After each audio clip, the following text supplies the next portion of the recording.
millions of First Nations were murdered. We've got schools for Western medicine, we've got schools for Chinese medicine. We don't have schools for Ngangkari, so that's also my mission. It gives them purpose as well to understand truly who they are. Just spread like parasitic creatures all over the place. Like they wiped us out, millions of us. Not just, a few 100,000, millions of First Nations were murdered. Once I grabbed them, I see the person's trauma. I didn't know what language he was speaking, but it's language I haven't heard before. And he was speaking it to me and I could understand him. And I said, how am I able to understand you? And he said, because this is the first ever original language ever spoken. And I woke up from that dream totally stunned.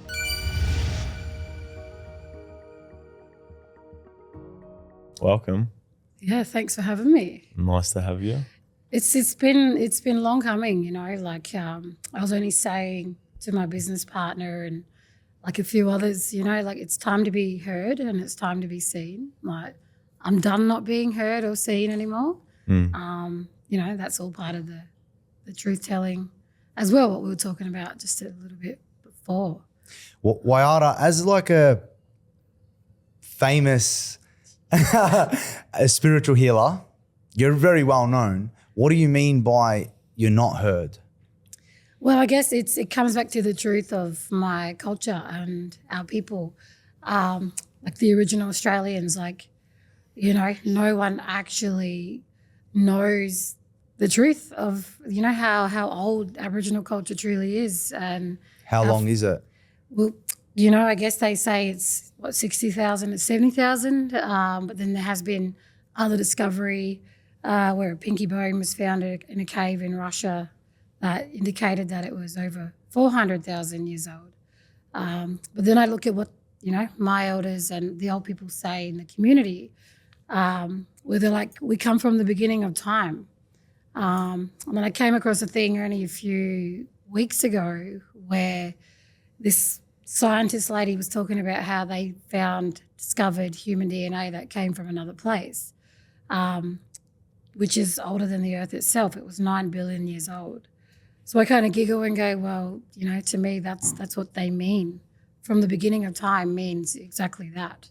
Mm-hmm. So and you know what our country's like, the minority of how Aboriginal people are kind of looked upon as, it's still that unseen link in the bush by the fire, it's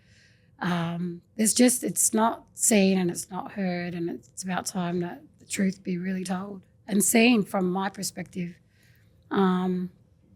which, that's how I live my life as well, and by the methods and my upbringing and, what I'm trying to teach my children as well. What are the methods? Well, we can have culture, we can have those, like we're still really strong with our culture, hunting, providing, stories, the dream time, things like that. Skin group, like our communities, and still live in modern times. It's really important to bring those ancestral ways forward into the future. So that's what I live for. I'm still this in my human form. This is what I look like, but in my spirit, it's very ancient, it's very old, and that's the methods that I only know and can only contribute to the world. Does that make sense? Yeah. And we can see now like the healthiest way to live your life is back to the basics, the basic elements of life. And ultimately it all links back to that. Well, it's even like driving into the city, like being just new to Victoria after moving over from the far west coast of SA. Totally different dynamics here, like a lot more people.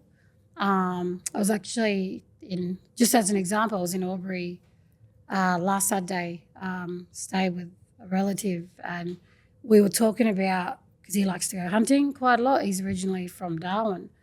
And I said, hey, Bruz, do you get out and go hunting this way? Any magpie geese? And he's like, there are, but there's just nowhere to hunt. Like no one can actually facilitate any land here to go hunting on or camping on, because it's just not, it's all people live on it, and I couldn't wrap my head around it. Just, how populated it is, the state. Whereas sort of, back home we have a lot more freedom. You know, we can drive 100 Ks to a beach and we'll be the only ones on it for a whole week. We'll go 50 Ks inland, and we're the only ones in the, you know, out bush just camping. So I'm used to that, but coming into like quite a busy place, still with ancient ways, it's nice too. It's kind of that separation between living as a spirit and living as a human identity. Does that make sense? Yeah. Yeah. There's so much land in Australia. Like there's an immense amount of land in Australia, but everyone's populated around down here, like especially Victoria, up the eastern coast, the east coast. It's really populated, but there's so much more land out there. So our nature here in Victoria is probably barely nature, like barely outback. Yeah. Because there's still, you bump into people anywhere you go here, really. Well, it's like there's so many different like clan groups around as well. So obviously on the surf coast, it's the Wiramai people down that way. And then when we're coming into Melbourne, it's like all these others, and I'm like trying to keep up with, like, where am I now? Like, who's, you know, the TOs in this area. We're back home. It's the Gulgada, the Warrungal, the Murning in one area, Nayo in another, and then you sort of go more north and more east, and it's different again. But like we have quite a big clan group back home. When you say back home, is that like South Australia? Yeah, far west coast. Out far? Like is it an old school living conditions, like is it more modernized? Yeah, we have what we call like community, like a rural community to traditional community, then to like urban. So where I come from is a place called Sojourner. I was born there. It's 8 hours west of Adelaide, but everything west of Sojourner right up to the Nullarbor is where I grew up. So that there's no actual real definition of where I live and where I come from. That's where I come from. But I grew up on a traditional community there called Wyarta, which is 200 Ks west of Sojourner. Then there's another place, Fowler's Bay, bit 80 Ks sort of southeast of Wyarta. Then we've got a family community, 20 Ks, just out of a place called Penong, which is another 70 Ks east of Fowler's Bay. And then, are these all places you've grown up in? Yeah, it's just one like. Can you give us a bit of a background on that storyline and sort of what you experienced through childhood and how you ended up in all those places? So I guess I should start by saying, my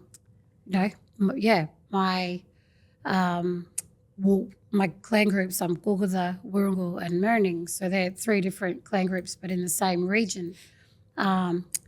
As a child, I was born in Sojourner, but then raised in Wyarta, traditional community. Sorry, just when you say traditional community, I just want to paint a picture. So what did it look like? So my upbringing was we lived in a house, but family and relatives lived in humpies, wedges, what we call them. Again, not the style of stick humpies is what people would have made in the olden days. These were like cut out tanks or tents, canvas tents. So I grew up in communities like that. Again, our house, we had a house. But, you know, if I was camping over at my auntie's house, it was in a wheelchair. So, wow. Yeah. And is it in bushland? Yeah, in the wow. bush, yeah. So it's sort of maybe, 30, 40 Ks from the ocean. Because we're right desert on the sea. Yeah. So we can access the ocean and then access the desert right there as well. It's beautiful. And I guess back then, were you still hunting to eat? Wow. Yeah, grew That's up amazing. with, like my dad still hunts. Wow. You know, our like main source of food is wombat, kangaroos, obviously fish, lizards, things like that. So that's always been life growing up. Wow. You know, my dad, my uncles and that, and they would go out with the kangaroo dogs and guns. Yeah, still had witnessed the old methods of how to hunt wombat and stuff like that too. But it's just easier to go out bush and hunt with a gun these days. Or the kangaroo dogs would do the work as well. So specific dogs that can just hunt down a kangaroo. Excuse me, like the really big greyhounds. Wow. Sorry, I've got an itch in my throat. Sorry. Excuse me. Sorry about that. The really big greyhounds. Wow. But we had one, but he was put to good use. The dogs in community are like royalty. They're well looked after, well fed, and hard to come by. Like when they do breed, they're pretty special. Like you're lucky to get one. Yeah. Because they look like Tasmanian tigers is what I like to say. The brindle shapes in them and colours and stuff in them are really unique looking dogs. Yeah, so it's like it's almost a wolf. Yeah, almost. Yeah, and because it's like camp dogs, but they do specifically. There are some families now that breed specific kangaroo dogs, and they're just stunning looking dogs. With brindle stripes, as well as their like massive greyhound looking creatures, dogs. Wyarta, can you tell us a little bit more about yourself? Like, where have you come from? I don't mean sort of location wise, but where have you come from on a spiritual journey? What was childhood like? What were things that were pivotal moments in your life? Yeah. Okay. So now as an adult, on this journey, I'm known as Ngangkari, which is the English termination for that is First Nations doctor, ancient doctor. So to be Ngangkari, you have to be born Ngangkari. And it does come through the lineage as well. So on my father's side, his grandmother, my great-grandma was a very powerful healer, and she came from a long line of very powerful women as well. And the gift came, I was born like this as well. In terms of how I look at, reincarnation or other lives, this is me, like I always come back this way, if that makes sense to anyone. But to be Ngangkari, you have to be born like this. We are born with specific abilities and gifts that come into the world with us and are recognised by elders in the community as well. And over time, what that looks like as a child is that we're always open. So I was born with full vision into many multi-dimensions. I'm very multi-dimensional, and that's never been closed off. So I've always stayed that way. I've always worked in that field, even as a child. And then obviously going through life, parents putting me through kindy and having to learn English, which I didn't speak as a child. Refused to speak English. It was very hard.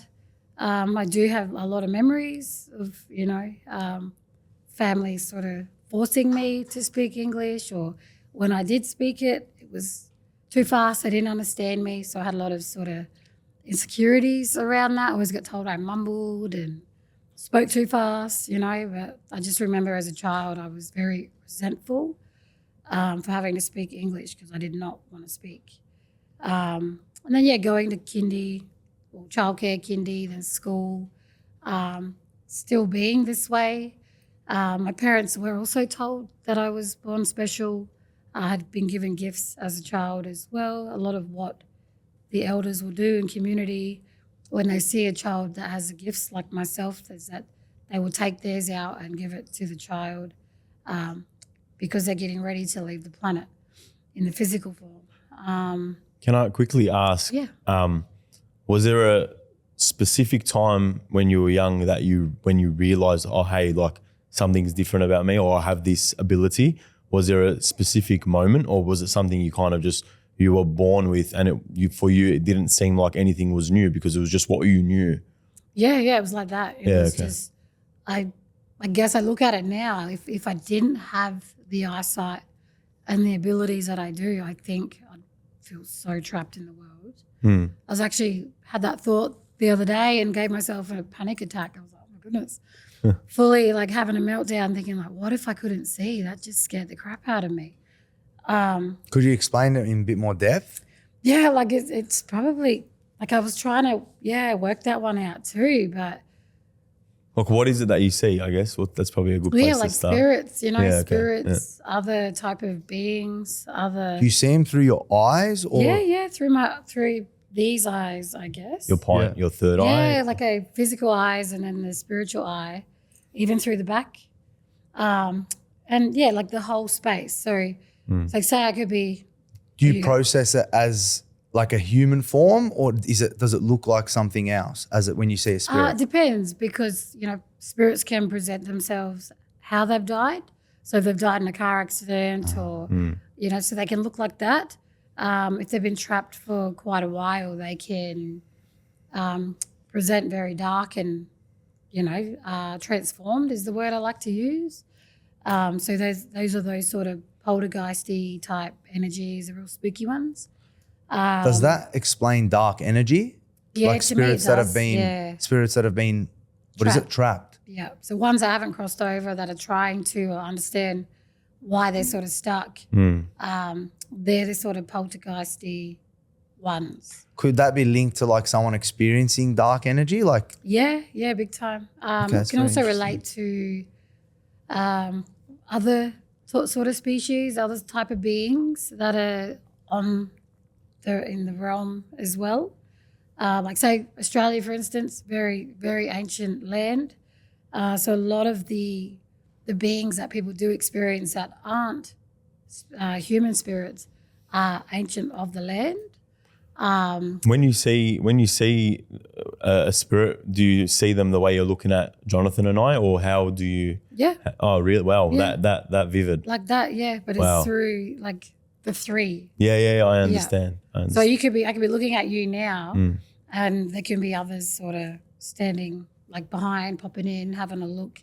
as a physical, or can you interpret the difference between the physical and the you can spiritual definitely realm? interpret. You can. Yeah. What is it more? Are they more wavy? Is it like a hologram? No, it's like they're just because they appear here. They're just Yeah. I kind of I really do understand. It's kind of like you got two screens. You can see Pretty both. much, yeah. That's exactly how I describe it. You Yeah, just well. reminded me. I'll say to people, it's like I'm looking at you guys, but there's say I'm looking at a projection on the wall. So I can see that there's a wall there, but then there's a projection on it.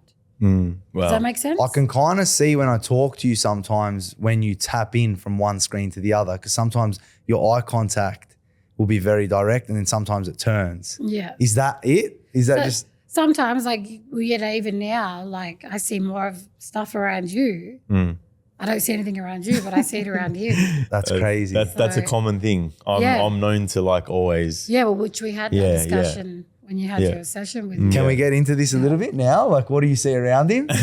Well, there's other like, because he knows, we know you're angelic, you've got angelic sort of spirit guides with you and stuff like that. So like even at the moment, grandmother figures, which I know they came up, I remember that coming up in your session that you had with me at the end of January. Yeah, there was a grandmother set like in energy in the session again, because when we're in that space, it's just you and me. But things can pop in. But now that we're sitting here, it's just like a tunnel behind you. Wow. So if that makes sense. But it's everywhere you go. It's not there's no off button for this stuff. So does that make sense? Yeah, it does. Yeah. But it's not just the one, there's many. Yeah. I wish I could see through your lens. Yeah. Well, yeah, it's an interesting lens for sure. So, but my children have abilities like that as well. Not as in depth as mine, but they do see stuff as well. Is it not as in depth because they're still young, does it get stronger as you get older? It depends. Like what I have, they don't have. They have parts of their own, but I have a lot of things. Okay. Yeah, which is like a whole new story in itself. Has there ever been a time that it's become a bit overwhelming and I guess scary? Yeah. Yep. Do you care to share? Well, because it's, we're in a physical realm. So when things do come in, we have to physically feel it. So there's been times where, I've been ripped apart to be able to facilitate the gifts that I have, which then, turn into like chronic pain elements, things like that. Back in 2020, I started to develop like chest pain. Then 2021, it got really bad. But I was what we call in the Ngangkari world powered up. The gifts keep coming, but they're gifted through ancestral, like family members or elders that have passed, and they kind of go, she's ready now, so I'm going to come in and give her my gift. But you physically feel it. You'll get, it's like receiving unwanted pain, but it's also the greatest honor as well.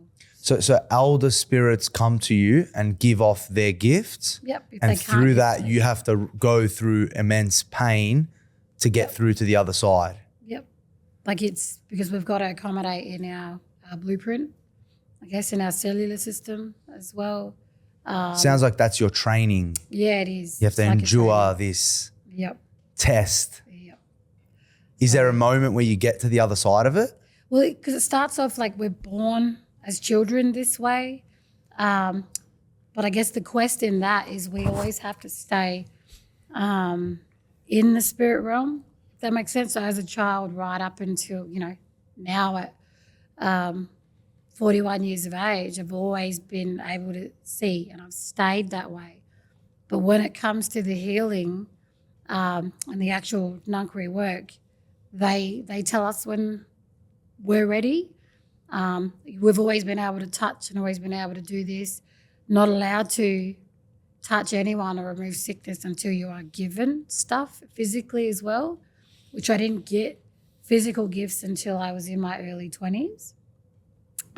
But you know what it's like, 20s, you just want to party, and so the training and the mentoring that I did have in my early 20s, I was also really stuck in my ego too.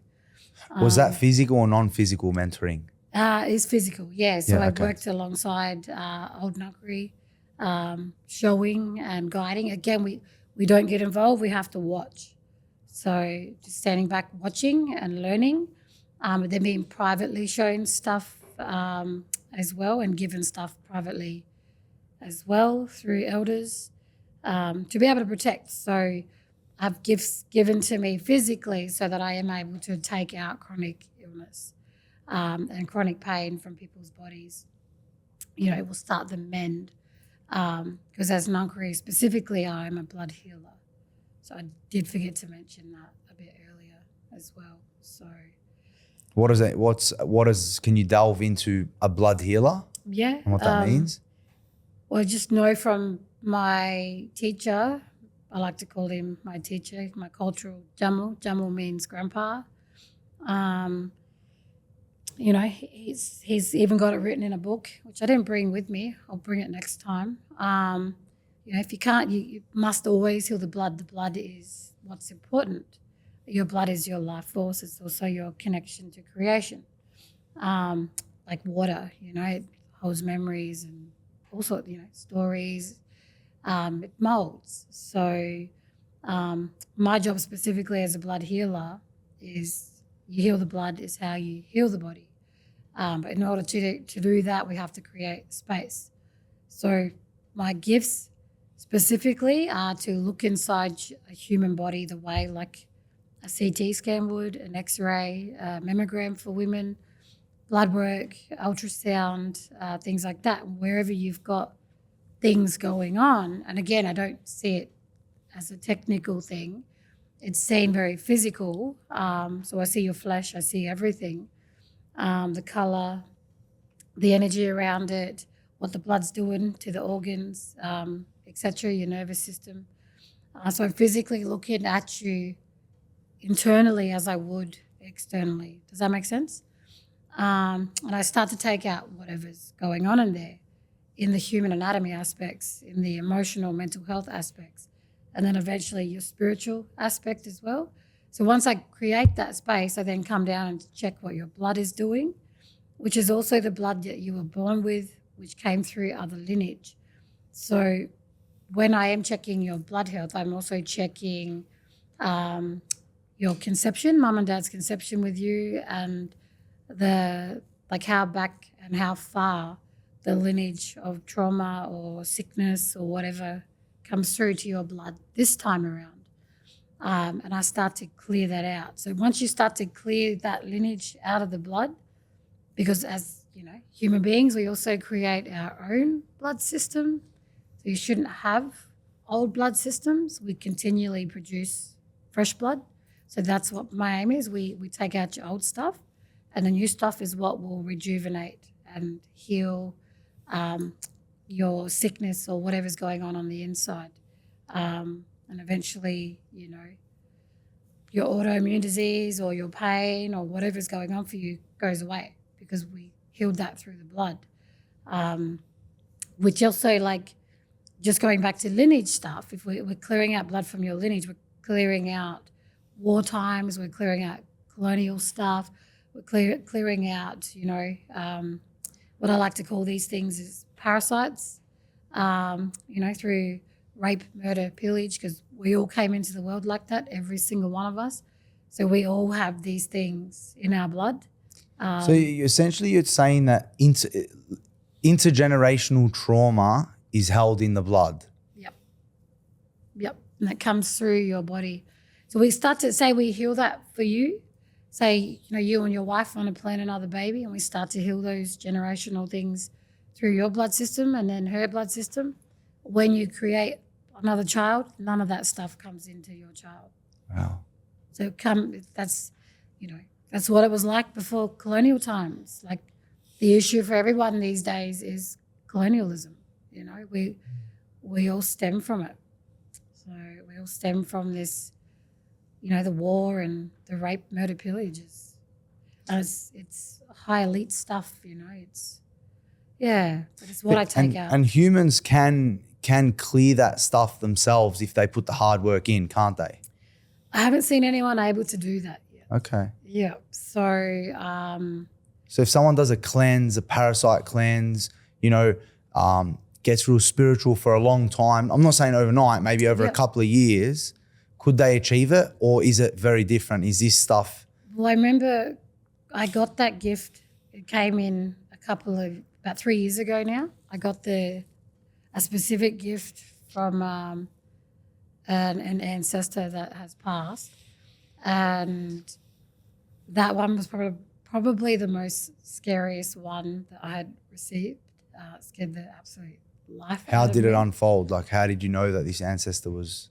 Oh, the way they come in, and he was very intense. Is the best way I can describe it. It's a bit hard to wrap your head around otherwise. But it was enough to, it put me off for a good year. Wow. I was like, no, that's too much for me. I'm not ready for that. What is it? Can you delve into what it is specifically? The gift he gave me was to be able to see those parasites. Wow. So I haven't met anyone else that has that yet, Ngangkari-wise. Anyway, I have spoken to other Ngangkari and said, can you see this, or see that, or do you have? And they're like, no, I've taken these things off of even the most powerful of people, even myself. I've had them as well. There are ones deeper, they're very deep in the body. It's like if we could internally look at all the layers within ourselves on a spiritual as well as in the physical, they sit very deep within the heart space. And they are what keep people stuck in cycles, mental health cycles, addiction cycles, and not wanting to have change. There are, it first started off really heavily around people that are victims of crime, especially with sexual abuse. But just lately it's sort of, not only am I seeing those ones, I'm seeing these deeper ones again, and everybody has them. Parasites are one of these things where they actually, when you look at them, they come out, they look evil. They're so scary in themselves, and they seem like I can understand from a spiritual perspective, how they would be holding that dark energy. And if they're inside someone, that's why they're holding them to the addiction or to bad habits. Well, they make people sick. You know, they don't want you to get better. Like spiritually, they can't stop you from evolving, but they'll keep you stagnant, not really moving anywhere. You know, and well, I was reading something where parasites they nest in cancers. So every type of cancer is linked to a certain parasite. So once you know what cancer you have, you almost know exactly what parasite you have. We even like when I do treat someone with cancer, I call cancer an entity, and obviously everything else outside of that, that's inside the body that shouldn't be there, is a parasite. There's specific ones for sexual abuse, look like squids. So they've got quite big bodies and long tentacles, and every time that I have seen like a tumor or like a cancerous thing within someone, the root systems are very like parasitic as well outside the tumor itself.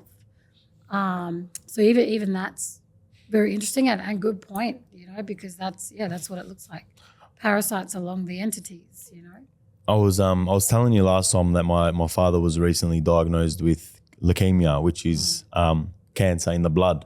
What do you have and obviously you're saying you're a blood healer. What is your take on leukemia? Would you say that's a parasite in the blood, or it would be somewhere in his heart system, like in his heart space still? Yeah, okay. It would still be right up here, and it would probably go right back to again lineage stuff. But once I'm able to see those parasites, they show me the story as well. You know, like how, say for instance. Again, I'll use the sexual crime stuff because I've done a lot of that. So if I'm seeing specifically these squid-like parasites in people's heart spaces, once I grab them, I see the person's trauma. So they don't need to tell me anything. I physically see who it is, what they look like, you know, and how it's happened, unfortunately, very graphically.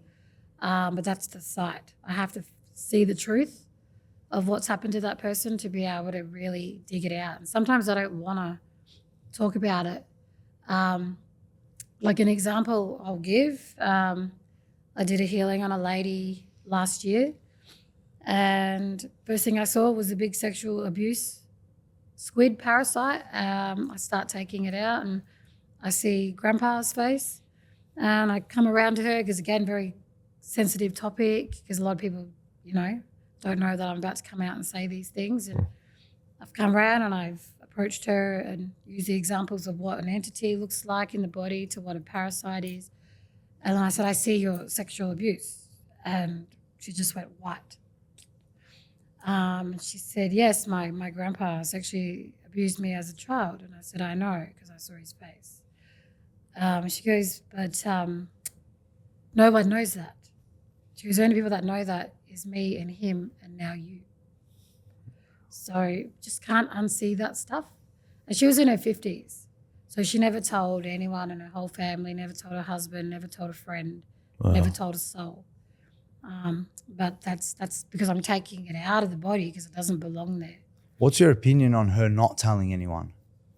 I guess that manipulation, you know, from a predator,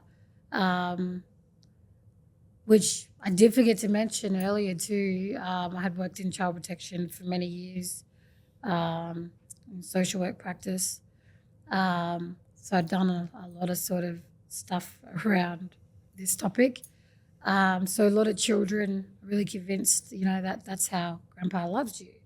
You know, this is how, grandpa loves you, or this is how dad loves you if we do these things, you know. So you shouldn't tell anyone, we'll keep it our little secret. But then as a grown woman, I guess, growing up, realising that that's not the case. But, I guess in her own way, she just chose to just keep it within herself. But do you think keeping it within herself changes the outcome of it? Like, does it affect her on a spiritual level or even a physical level? It does, yeah, like mental health, all that stuff. Just not being able to physically be her full true self. You know, like, If it does it impact, like if she did tell people, if she opened up about it, if she worked through it, would she be in a better place at 50?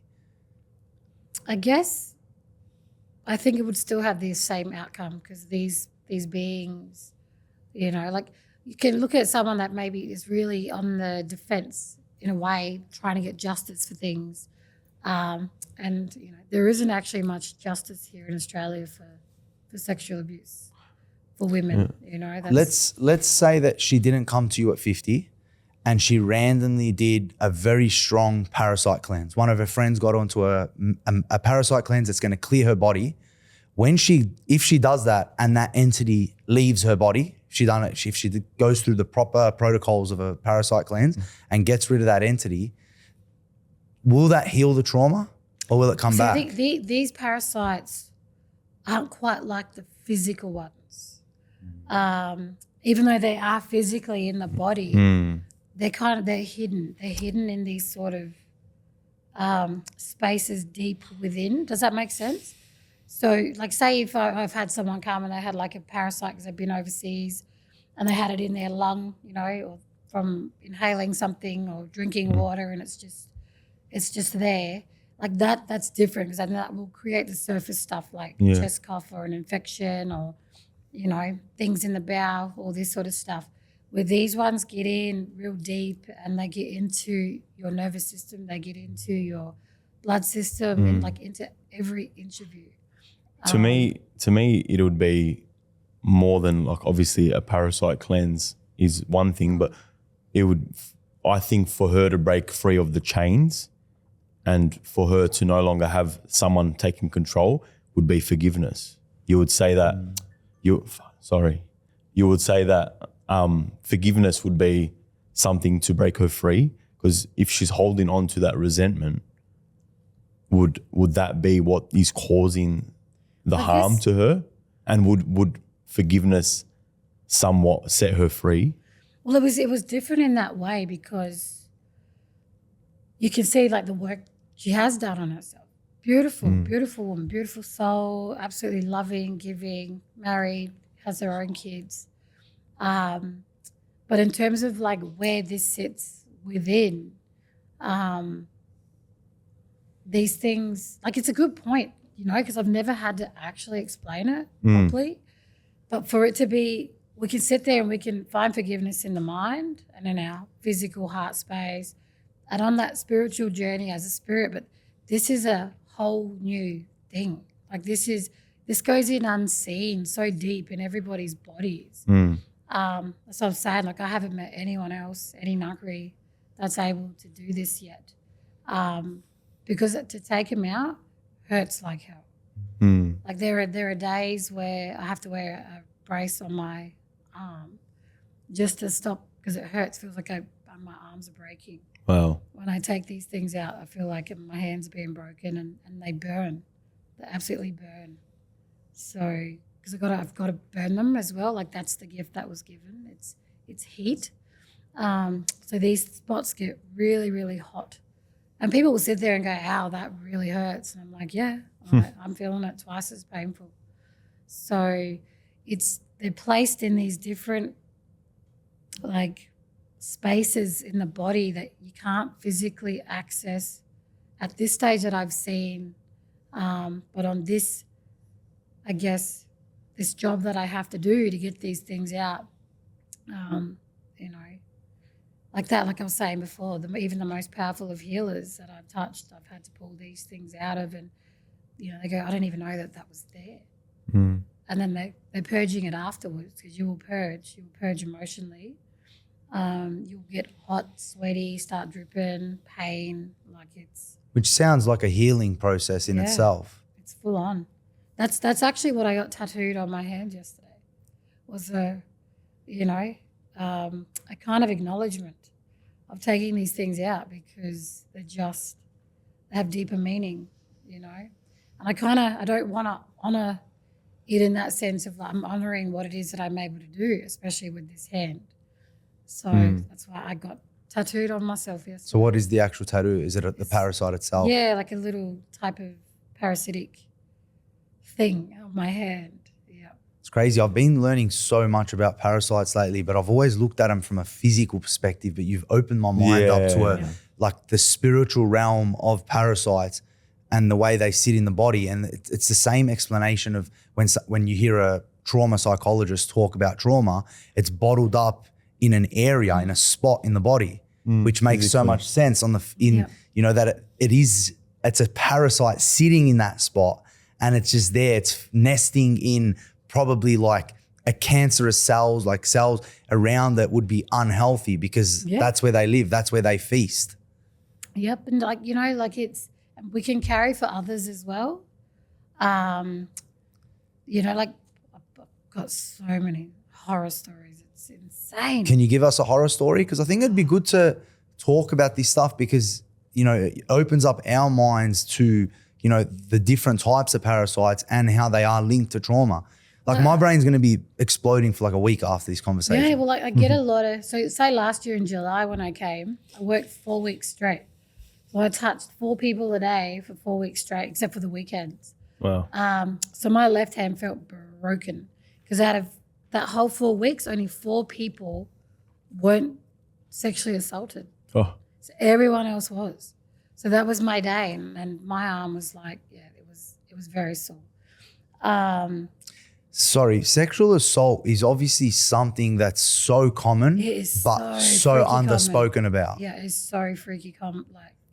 And people these days exert that trauma through just stress, negative energies, all these things, and that they don't even realize that it's so linked to that. They think that their work is stressing them out or the circumstances in their life are stressing them out, but the stress is stemming from the trauma, and then they just blame it on whatever's going on in that day. Because even like someone comes with that squid-like parasite, then the other layer of that is the colonized one that they were born with as well, because it came through colonization, back to the rape, murder, and pillage. So does the parasite that they come into the earth with then almost manifest something in their reality for that to happen because it's in their lineage? Well, you think obviously Australia is mostly convicts and criminals. So, most people that came over on the boats, immigrated from England, all stem from convict backgrounds, criminal backgrounds. And they did it even in their own country, like to their own people and the neighbourings. Like I look at I know I got English blood too. My grandpa's English, my mum's father. So I think I can say this out loud, but the whole English, they're parasites. They spread like parasites all over the freaking globe. Look what they did in all these other countries. Like, how does one tiny little continent just spread like parasitic creatures all over the place? Like, they wiped us out, millions of us, not just 100, a few 100,000, millions of First Nations were murdered by, this English, colony that came over. Not only that, they had the Irish and prisoners and stuff too, like it's an before they history. migrated. Do you know, was there a fee? Obviously it would have been hard back then to know, but was there a figure of how many native Australians were living in Australia before they migrated? There was I think I'm gonna have to get proper research on it, but there were millions. Wow. Something millions. We're not taught or thought, like we don't really think about that number, like how many people did they come and like it's a big and wow, thing is, that's crazy to think about. There were other cultures that came here. Like before colonial times, same thing, that blood of purity, there was no parasites in our blood. There was none in our body. Because you were connected to the land. To everything. Ultimately. Exactly the way now is how, no distraction. None. Nothing. We were connected to absolutely everything and had nothing but purity in our blood. Like the most purest blood on the planet is those traditional mob on the lands. Their blood is the closest thing to God himself. Because if we come from the beginning of time, that's what that represents. And just our connection to creation. And this is why also a lot of Aboriginal people, are Christian and join the church and same God, like same Like, hey, they believe in a God like same like us. Like we adapted, no worries. Like my daughter at the moment, she's 15, and she's like, Mom, I want to find my relationship with God and Jesus.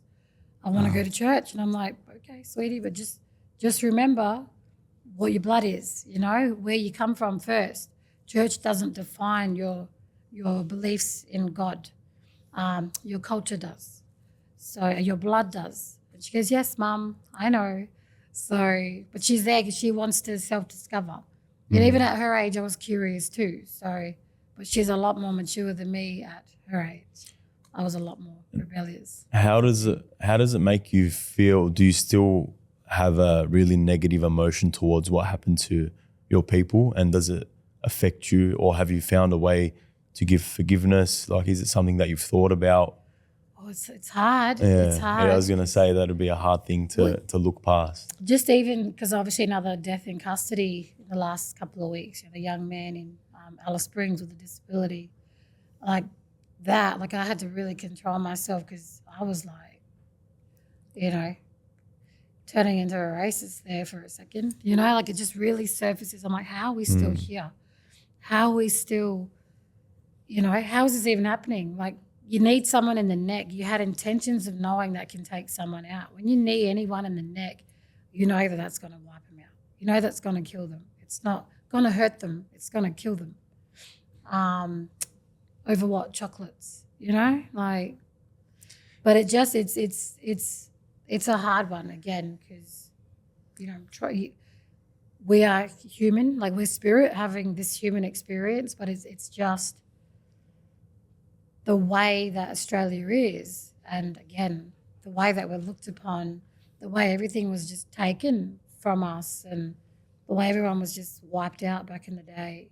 And then the most, richest of cultures have to start from the very bottom. Like, seeing a lot of mansions on stolen land and all these high-rise cities and things like that. And, the First Nations people have to live amongst it and adapt into it, but still have these ancient ways to bring forward into the world, but still not be seen and heard. So this is kind of why, like I was saying at the start, like it's time to be seen and heard, and the truth needs to be told. Yeah, I think it's important for these stories to come out, to surface, so that the education of future offsprings of everyone, really, all Australians, can know a bit of history from the source, not from what they learn at school. Well, just to wrap that, so people can have understanding of this as well. Like, this isn't energy work. Like, I'm not an energy healer. Like, nothing against energy type of healing, but I call that shit stirring. We're in a physical realm. Energy is physical. Science teaches us that it's physical. So we must be able to truly feel it. So if you come to me for a treatment, everything you feel and experience is done on a physical level. And that's just how it is. And I have had people go, well, how come we aren't all Ngangkari? It's like, well, imagine if that was the case, we'd have peace on earth, and there would be no issue, there'd be no sickness. But unfortunately, it's because it comes from the original, the oldest culture, most ancient culture on the planet. I have no answers for people that want to question that. That's just, there's not many of us. It's a very unique thing to come across the Ngangkari.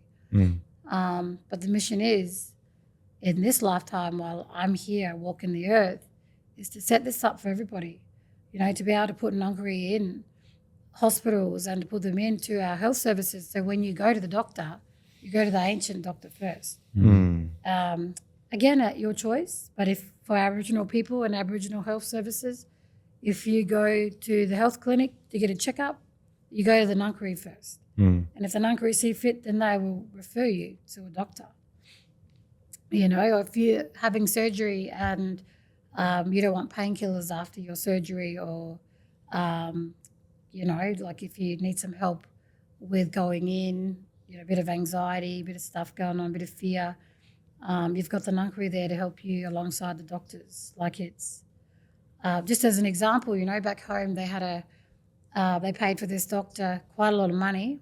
I won't say on camera just in case, it gets out. But he was on a really high salary and he flew in from overseas. And I'm like, why are we paying doctors from outside of our communities when we got our own doctors sitting in community that aren't being seen? They're looked at as spiritual beings. We're not spiritual beings. We're ancient doctors. That's it. This is how it was always done from the beginning of time, We've got schools for Western medicine. We've got schools for Chinese medicine.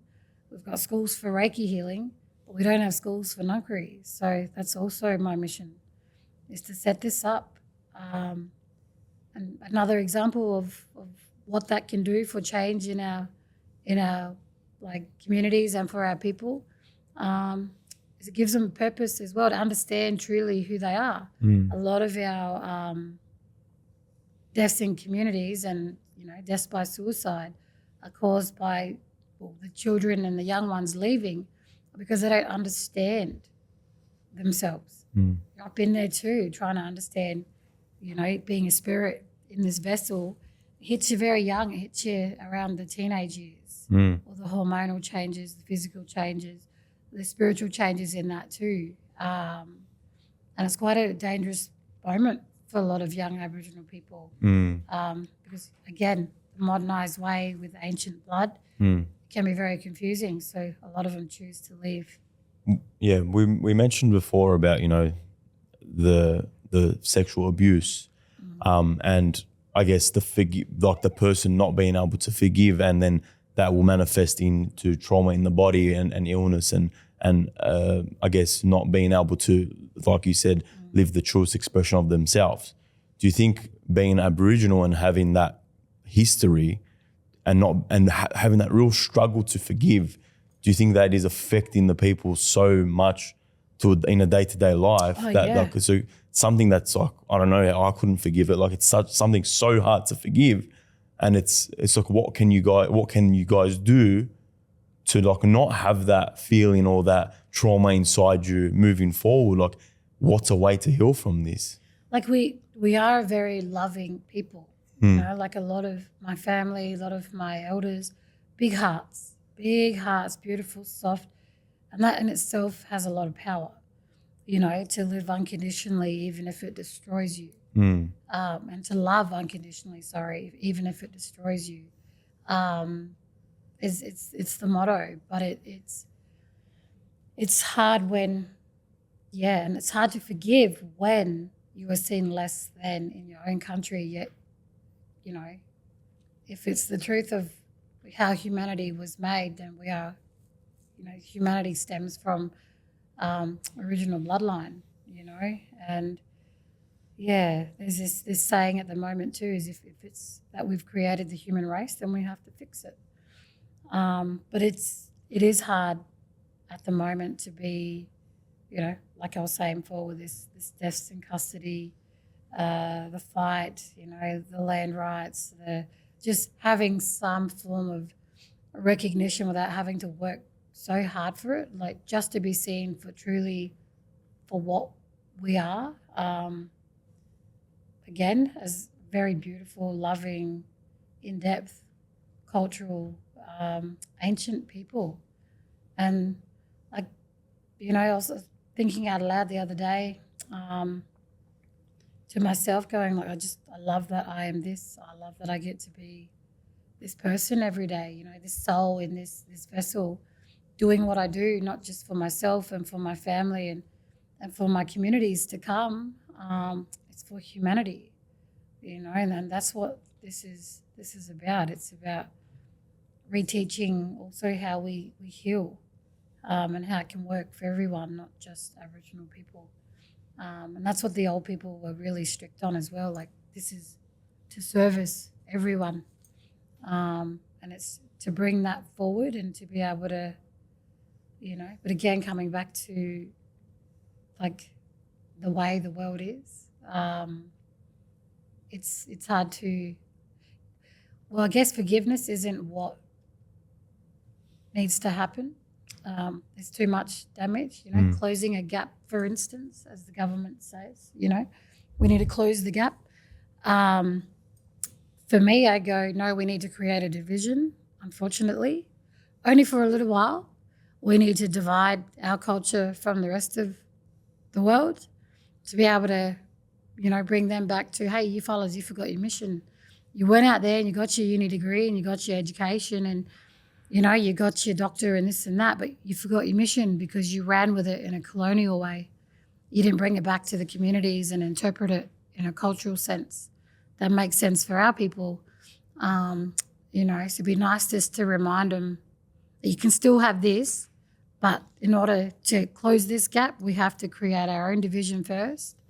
Listen to what the elders have to say because they're the ones that are leaving the planet. And they have a lot to say because they're in my head a lot. Especially the real gifted ones of trying to make this change, which it's happening.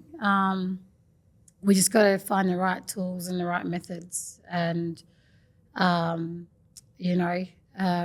to actually, hopefully aligns this year to hold a conference space for Ngangkari to come together along with the health ministers and the Aboriginal health ministers, and Aboriginal community leaders and sit them at a table and say, look, we're not leaving this space until the decision is made because what you guys are trying to achieve over here isn't working.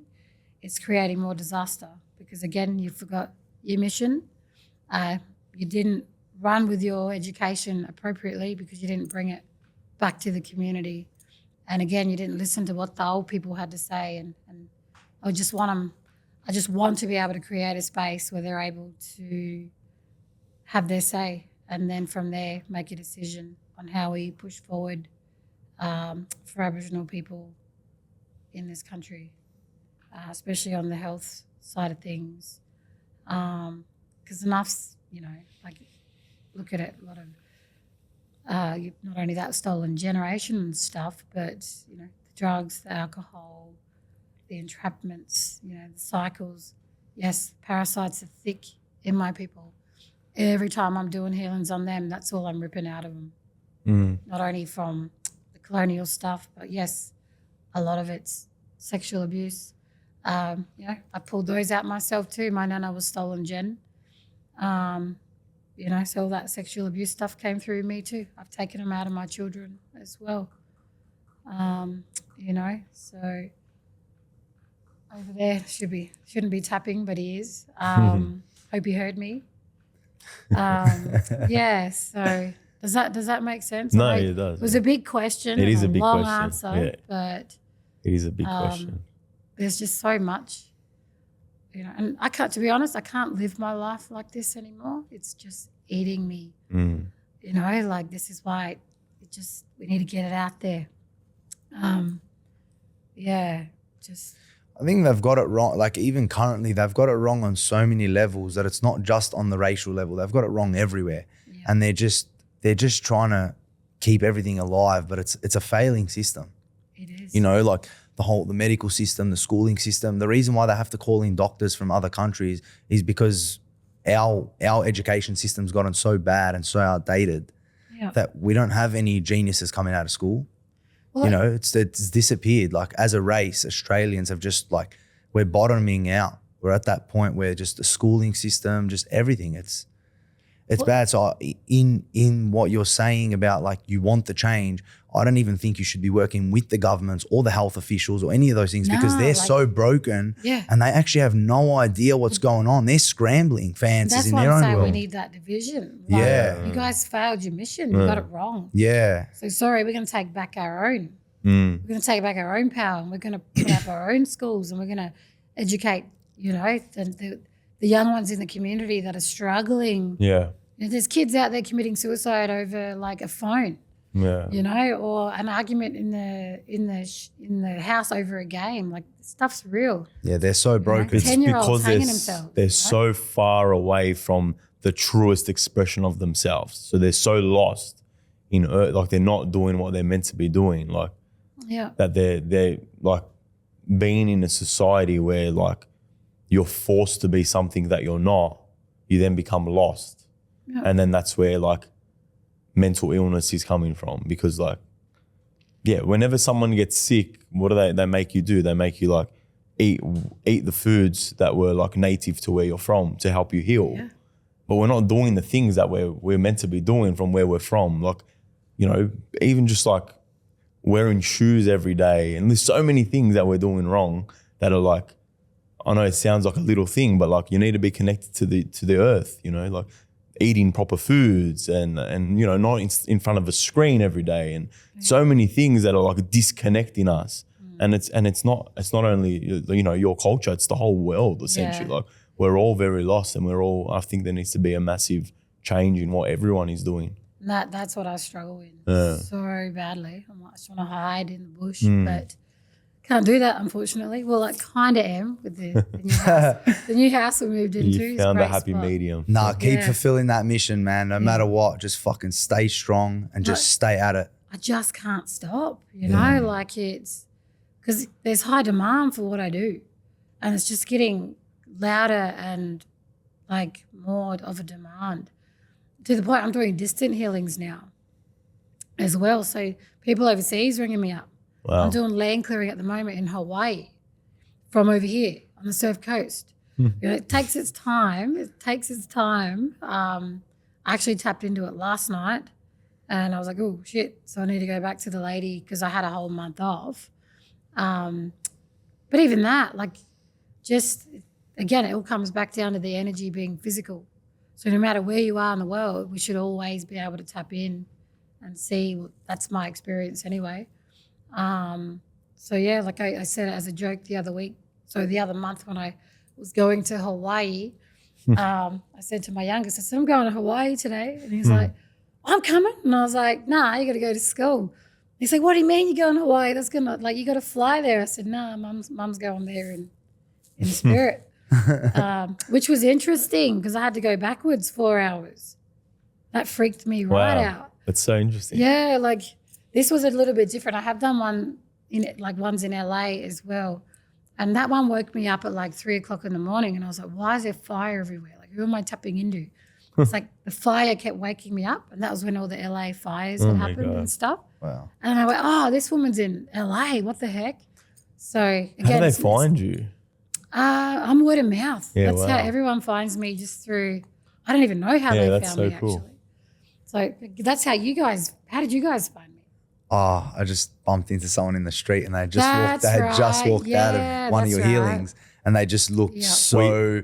I'm like, hey, what are you doing here? And they go, I just came out of the most incredible Aboriginal ancient healing. Yeah, wicked. And I feel so good. And I went searching straight away to see where they had come from. Gee, sweetie, that's right. And I found you. Yeah, that's right. And then when you came and started, because you came in that day to try to book in. But I was I wanted to come straight into it. Yeah, like, straight into one of those meetings. They go, oh, you got to wait like 6 months. I'm like, you're like, crap. Yeah, so, but I'm booked. I've got Adelaide coming up in July. There's an option. Energetically, how do you feel? Do you feel energetically different when you take the month off compared to when you're doing the healings back to back? I prefer to be working. This is why doing the 2 days a week in Melbourne have really helped as well. And then so when you're not working, do you feel energetically off? Still there. Like I'm still there, but I just I guess I just it's the human realm. I guess that I that's why I'm glad we're in the bush down near the beach. Probably less fulfilled too. Yeah, You're very purpose driven. So you're doing something doesn't feel like work. You're doing what your purpose is. Yeah, that's and right. it's like us not, hustling on our grind and living our purpose for a month. Imagine how depleted we would feel. I feel like you kind of like, if you're living in your purpose, you're going to enjoy, you're going to be on your mission. Well, I have balance too. So I've also started a fashion label. Wow. And I'm an artist. So when I'm not working, touching people or distant healings, I'm creating content, art and trying to sort all that out at the moment because we're in production stage at the moment with the clothing, with the fashion stuff. So that came around really fast too. Yeah, I want to ask you a question that I'm kind of interested in. Yeah. Curious. the word Aboriginal, where does it stem from, and how do you even get the translation into English? Well, it is English. I hate that word. It is English. It is Or you hate English. the word Aboriginal. Yeah, like Because Indigenous. it's something about it, because I was It's all looking. colonised. It's original. Aboriginal. And original. Yeah, original is what I like to say. But even Yeah. like native title, you break Original. all that stuff down. It's around government control. So that's all this is. What It's is the just original word for your people? Arnago. Arnago. Anahu. Arnago means all the people. Anahu. Arnago, yeah. I feel like there's There's a a KG. yeah. Like Arna, you can say like Anagu. Arnagu. Like Arnagu Anagu. is how it would look. So Arnagu is probably how you would look at it. But if you put in those extra movements, your linguistics, Arnago is, Anahu. which means all the people. Anagu. And it's a Central Desert word as well. But that's, like amongst being Wirrungul learning, I'm also Arnagu too. So the Arnagu means all the people. Cool. I never really dissected the word Aboriginal either, like to hear the word original in it, which is pretty cool. Yeah, well, no, Aboriginal. Yeah. And see, Almost, Indigenous I don't want to still say goes that. back I don't want to say it anymore. Yeah. So even when people say, Anahu. what are you Aboriginal? I say, nah, I'm Anahu. Arnagu. So I'm original, not Yeah, Aboriginal. original. I'm original. Yeah. Yeah. Arnagu, yeah. Arnagu. So, Pretty cool. which sounds so much nicer anyway, doesn't it? Yeah, I like it. Arnagu It sounds is more really- original. Yeah, it Because just it sounds also pure. refers to you guys. It refers to all the people. Mm. So, And then I'm pretty sure I read something once that there was not millions, but thousands of tribes across Australia. Like it was very, Yeah, there was it's a like- lot of, I need to get that number wrapped around my head too. Over 360 clan groups. groups. Yeah. And were traditions different throughout the different groups, or was it very linked? No, like the law stuff, ceremonial stuff can be different to each group, but in terms of like the one gathering, all will gather to one place. And language was all the same All throughout? different. All different. Yeah, wow. different. Yeah, wow. So even that being Gulgutha, Wirrungul learning 3 different languages. Wow. And then, Completely different languages. so the Wirrungul language is different to Gulgutha language. And then Murning is similar to the Wirrungul language, only because it's neighbouring. Mm. Well, they're all neighbouring, but it's also Closer a lost neighbouring, language yeah. that we're trying to revive. But Wow. the Wirrungul language is, again, these are the most ancient languages ever spoken. Because back home, I'm a Wirrungul language teacher. So when I'm listening to the old recordings and stuff from back in the 50s and 60s, I was listening to one of my family members down the line, listening to her speak the Wirrungul language fluently, and I'd never heard anything so beautiful. I just bursted into tears. Because to hear it like that, it was like, whoa, what the heck? Mm.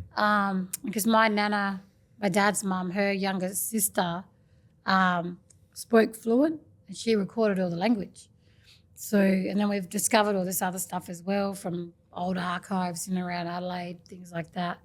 And then when you're working in that space, all the ancestors come to visit you. So I had a dream one time, there were 6 men, they all come to see me.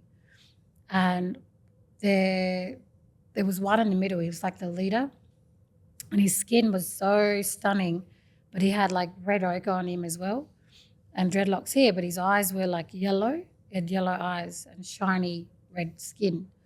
And next to him was a young man, maybe 16, 17, and he had his tooth out, which indicates like going through ceremony. And he had his tight curly hair, and he had this basket. And these are ancient men. And he was showing me his basket he was making. And then the other guy on the side of him was pretty quiet. And then there were 2, and then there were 2, that's 6, isn't it? Mm. 2 standing on either side were kind of warrior-like, and they had shields. And he was speaking to me, the man in the middle. And I was like, why can't I understand you? Because I didn't know what language he was speaking, but it's language I haven't heard before. And he was speaking it to me, and I could understand him. And I said, how am I able to understand you? And he said, because this is the first ever original language ever spoken. And I woke up from that dream totally stunned. And I rang my auntie, who was like the boss, like my boss, And I was like, Lenny, I just had this dream. And I explained it to her, and she was like, yeah, that's the ancestors visiting you. They do that. When you start to learn the language and talk your language, they will come in. And I said, but they were speaking a different language altogether. I said, they were telling me the language they were speaking was the original, first language ever spoken. So still trying to wrap my head around that. But very special. You know? Is there a fear of like the language getting lost completely? Yeah. So much language has been lost already. So say even with the Murning language, you know, this is where the whole native title concept came in and really segregated mob too. So say back home we'll have these meetings like just to decipher change or whatever in the community. And back in the day, man, it was like going to war. So you go to these meetings and everyone's just yelling abuse at each other. And one of my uncles one day, because again, we're Murning, Gulgitha and Wirrungul. And so we can claim Wirrungul one time, we can claim Gulgitha another time, we can claim Murning another time, for instance. And my uncle went to go listen in the Murning group and he got told to go away. Go away, you're not Murning. And he was like, oh my goodness, like, yes, I am. But again, that's all native title stuff. This is what, again, part of the colonisational scheme of segregation and division and, you know, pulling apart Aboriginal communities and people. You know, before native title, we'd all go camping as one big group. People just, we'll all meet here. Then about 10 families rock up. These days, nah, it's my land. You know, you're on my land. And that's what's a bit confusing coming to like Victoria, even New South Wales, because they're still catching up on all that claim stuff. We're back home. We've established claims. I know it sounds horrible. For years. What do you mean, sorry, about establishing claims? Like our native title claims. So like our identification to the land. So as an example, we recently had, because our Wirrungul land is quite big. So the last few years we've had the claim approved around the coastline that stretches from Elliston to a place called Smoky Bay, southeast of Ceduna. And and a lot of the farmers there, because again, we've only just got that claim back on that land. It's just been overrun by farmers and a lot of white farmers. So they've just stripped the land and put their crop in, you know, sheep, crop, whatever. And we've lost a lot of our sacred sites and stuff there because now it's, you know, white fellas own it, which we're trying to get back. We've even got cave paintings out that way, you know, on some pretty sacred sites, which are owned by white farmers. But this enables us to be able to, the native title claim to enable us access to any of the land without their permission. But a lot of them wanted to take us to court because they thought they were going to lose their farms. And we're like, no, you still have your farm, but you just can't tell us what we can and can't do on it. So again, it's which sounds pretty fair. Like it does. I've got a farm. If I knew that it was a sacred spot, I'd be more than happy for everyone to come along and I'd join in. Like it'd be insane. Yeah, but it'd be insane to experience that. Because a lot of the far west coast area, like the grounds where my dad goes hunting and that, a lot of it's like farmland for sheep. You know, and we can access it however we want, go through the paddocks. You know, so a lot of farmers out that way are totally fine with it. Yeah. There were new ones that moved to the area a few years ago and they remind me of The Hills Have Eyes. Yeah, that's a scary movie. Incest-looking people. Yeah. Bit odd, you know, you see them in the small little town, you're like, ugh. Yeah. But we've gone out hunting on their land at times, and even at the time back, you know, my dad used to be a police officer, and we were out there hunting one time, and one of the old fellas comes over with his gun. You're on private property. Like, nah, man, you're on private property. You know, we're allowed to access this. You can't tell us that we can't be here. So, yeah, interesting. If you could go back and pinpoint one of the biggest pivotal moments or things that have ever happened to you, being either positive or negative, what would be that moment and how have you grown through that? Just really, really when ancestors were like, it's time for you to start working. That to me, to be living authentically and truthfully without any shame, guilt, or, you know, even those words, saying it out loud, you know, but just living authentically and having the freedom to be able to do that, and the guidance and protection from ancestors and, you know, God, the Creator Himself, is that to me. So is the most pivotal moment in my life, you know, to be able to do what it is that I do, because I don't do it for me. It's not about me. This life isn't. Yes, it's my spirit having this journey in this human form, but it's to be able to offer this for the generations to come, my children, to set them up with this, to be able to, you know, have direction in it for others in the country, in our health systems, in our schools, just in everybody's awareness, because a lot of people don't know about Ngangkari. That to me is like, that's the best thing that's ever happened. So you think that was the day you truly decided to just be the truest expression of yourself? I had $50 in my bank. Or was it $250? Because obviously COVID hit, mandates, you know, lockdowns, all that stuff. So I wasn't working. So I was like, I'm out. I just felt, again, that whole story of how that happened is a whole other yarn, you know. That's a whole nother like hour and a half segment just there. But when stepping into that, again, because it was a lot involved,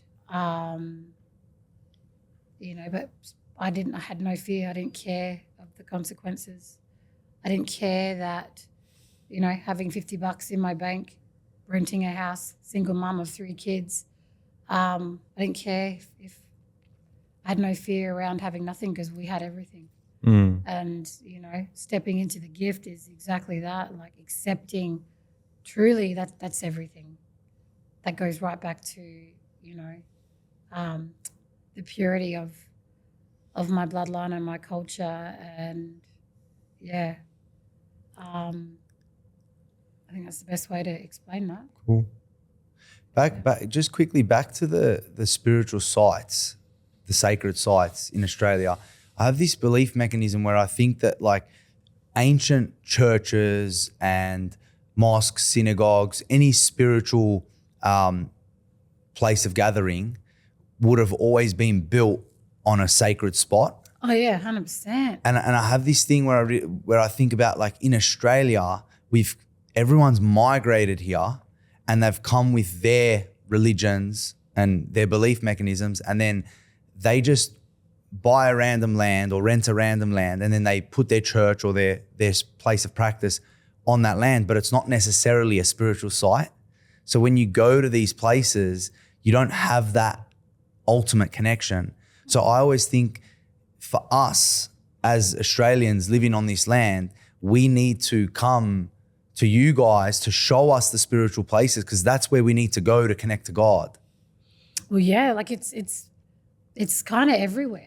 You know what I mean? Like this whole nation it's like, you know, you got Uluru, massive rock in the middle of a country, which it's like fungi, the root systems under the earth that we can't see, but they're all connected.